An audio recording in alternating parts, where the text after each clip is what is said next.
Assalamualaikum warahmatullahi wabarakatuh. Semangat pagi. Ya, pada kesempatan ini kita akan belajar tentang materi trigonometri. Eh, apa sih manfaat mempelajari trigonometri ya dalam kehidupan sehari-hari? Nah, kadang-kadang kalau kita mau mempelajari materi, kita juga ingin tahu manfaat mempelajarinya apa. Nah, di sini kita ada melihat gambar 4.1 teodolit ya, gambar alat teodolit.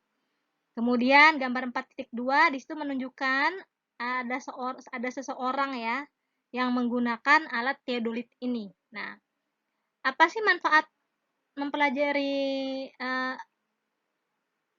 trigonometri gitu ya? Nah, salah satunya ini ya. Alat teodolit ini menggunakan konsep perbandingan trigonometri ya. Jadi seorang pengukur jalanan atau pengukur tanah itu dapat mencari tingkat kelandaian jalanan, tinggi sebuah tiang, dan bahkan tinggi gedung pencakar langit dengan menggunakan alat ini ya. Nah, kalian juga bisa mencari dalam kehidupan sehari-hari ya, apa saja yang berhubungan dengan trigonometri ya, yang kalian temukan.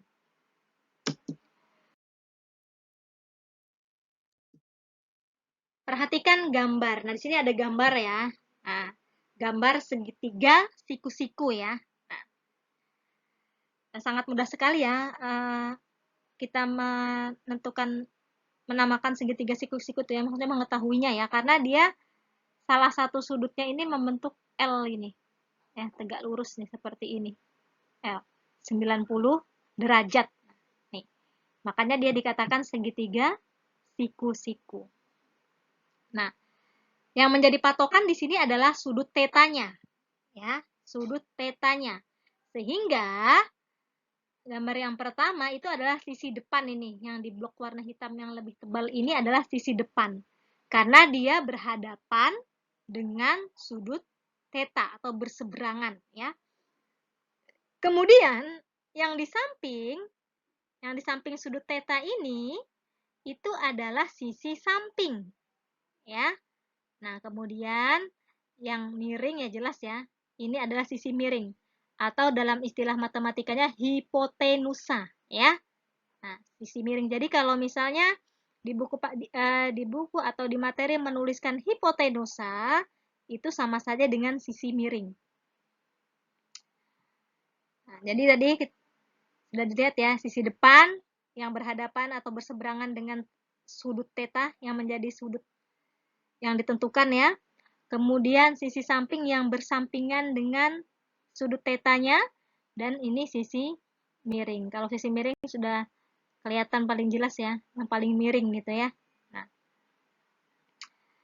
selanjutnya, ayo mengingat kembali teorema Pitagoras ya. Nah, jadi kalau dia berhubungan dengan sudut siku-siku nih ya, dengan segitiga siku-siku ya maksudnya ya, maka kita akan mengingat kembali tentang teorema Pitagoras. Nah, di sini kita akan menentukan perbandingan trigonometri dalam segitiga siku-siku, yaitu sinus, kosinus, tangen, ya, kosekan, sekan, dan kotangen. Di sini saya akan mencontohkan atau fokus ke sudut alfanya, ya. Jadi kita itu menentukan perbandingan itu sesuaikan dengan soal yang diminta, ya. Kalau dia fokusnya di sudut alfa, nah, maka yang kita perhatikan adalah sudut alfanya. Nah, sin alfa itu dirumuskan dengan sisi depan sudut ya dibagi sisi miring.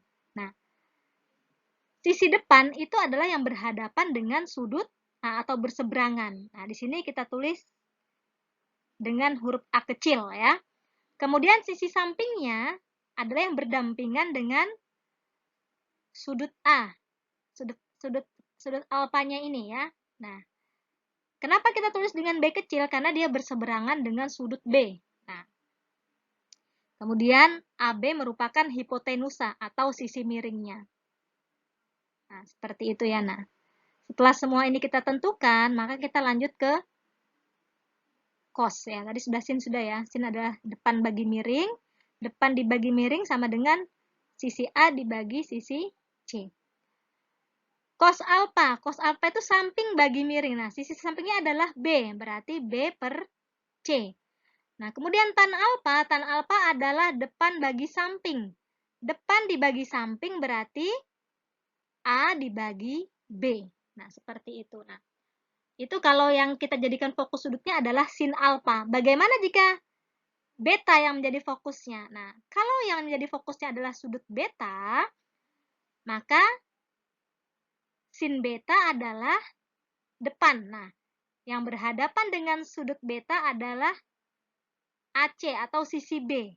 Sehingga sin beta adalah depan, yaitu sisi B dibagi miring, C. Jadi B per C. Nah, di situ jadinya B per C. Nah, kemudian cos beta. Cos beta samping bagi miring. Sampingnya nih, di samping beta ya nih ya, maksudnya ya. Dia berdampingan dengan sudut betanya, dibagi sisi miringnya. Nah, ini. Ya. Nanti kalian coba di rumah ya. Nah, kemudian kalau kosekan alfa adalah kebalikan dari sin. Ya. Jadi kalau sin alfa itu depan bagi miring, berarti kosekan alfa miring bagi depan. C per A. Ya, atau 1 per sin alfa. Begitu juga dengan sekan alfa. Sekan adalah kebalikan dari cos. Ya, sehingga sekan alfa adalah 1 per cos alfa. Atau miring dibagi samping. Nah, begitu juga dengan kotangan alfa. Kotangan alfa adalah kebalikan dari tan. Sehingga kalau tan adalah depan dibagi samping sudut, maka kotangan adalah samping bagi depan. Nanti kalian coba di rumah untuk menentukan ya. Nah, sini ada contoh soal ya. Di sini ada angkanya. Kalau tadi tidak ada angkanya, sekarang kita coba yang pakai angka. Contoh, tentukan nilai-nilai perbandingan trigonometri berikut. Ya, di sini ada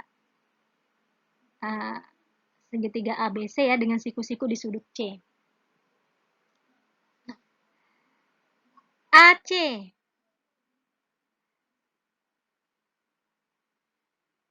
Teorema Pitagoras ya, kita ingat ya. AC sama dengan akar 5 kuadrat ya, akar sisi miring kuadrat ini dikurang 3 kuadrat.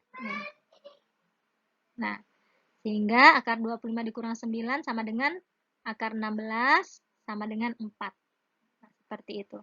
Ya, sekarang sin alfa. Nah, kalau alfa yang ditanya, maka sin alfa yang berhadapan dengan sudut alfa adalah 3. Sisi miringnya 5.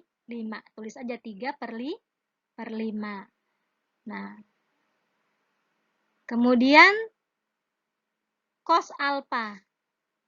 Nah, cos alfanya adalah, nah tadi ini 4 ya, AC. AC di sini hasilnya 4. Nah,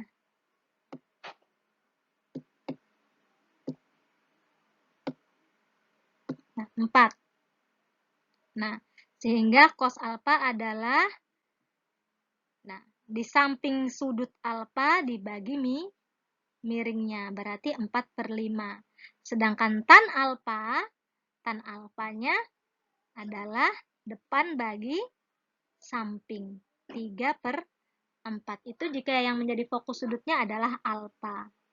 Nah, selanjutnya begitu juga dengan kosek alfa. Kosek adalah kebalikan sin. Kalau sin alfanya 3 per 5, berarti kosek alfanya 5 per 3. Begitu seterusnya. Nah, di sini juga dia menentukan cos beta, sekan beta, sin beta ya. Nah, ya cos betanya ya tinggal dilihat sudut betanya berada di sudut B. Cos beta apa rumusnya? Cos beta itu rumusnya demi depan dibagi miring. Sorry. Cos beta itu rumusnya samping beta dibagi miring. Nah, sin baru. Kalau sin yang berhadapan atau berseberangan dengan beta dibagi miring. Nah, di sini sudah ada jawabannya semua ya.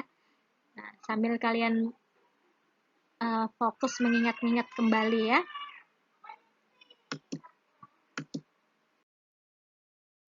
Oke, selanjutnya adalah asah kemampuan ya. Nah, di sini ada soal ya. Ada 1, 2, dan 3 di slide berikutnya ya. Yang pertama, di situ ada segitiga ABC ya dengan siku-siku di sudut B. Nah, sisi AB 24 cm. Karena dia berseberangan dengan sudut C, maka ini bisa kita tulis dengan huruf C kecil ya. Nah, ini kita bisa tulis dengan C kecil.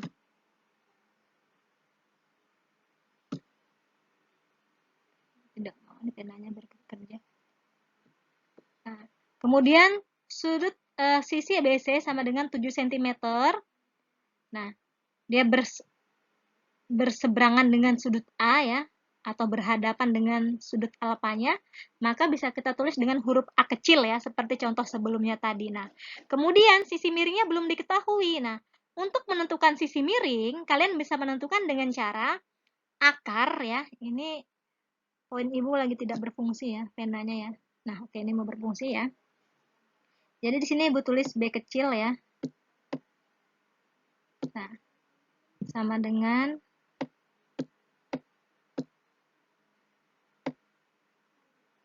akar A kuadrat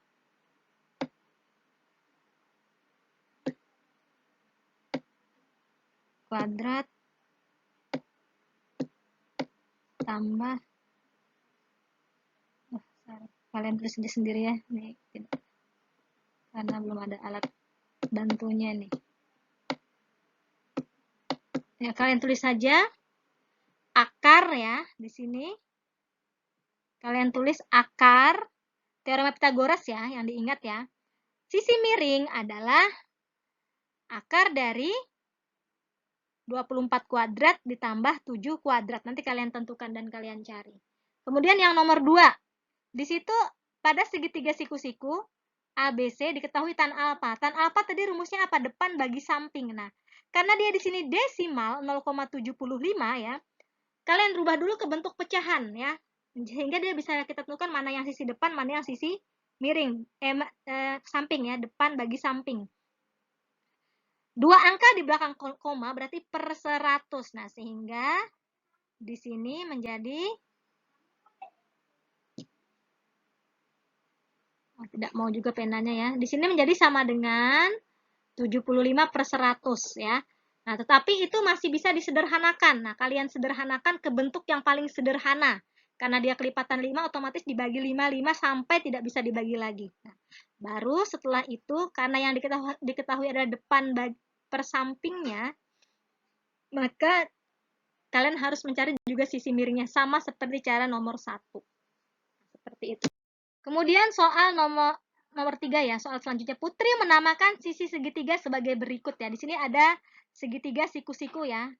Sudut siku-sikunya di sini. Nah, ini sudut siku-siku jelas ya, 90 derajat ya. Nah, kemudian di sini ada sudut 30 derajat dan ini belum diketahui. Nah, ini bisa dicari ya.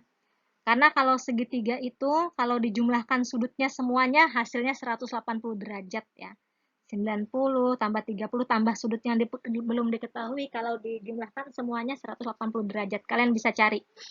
Nah, di sini Putri menamakan sisi depan adalah sisi M, sisi samping adalah sisi N, sisi miring atau hipotenusa adalah sisi O. Ya. Coba tuliskan anjuran untuk Putri memperbaiki pemahamannya. Dalam anjuran kalian, pastikan ada penjelasan alasannya. Nah, kalau yang dilakukan Putri ini belum benar, maka beri dia anjuran agar melakukan hal yang yang tepat untuk hal yang dipahami sama Putri ini. Oke, sekian. Sampai bertemu di materi berikutnya. Assalamualaikum warahmatullahi wabarakatuh.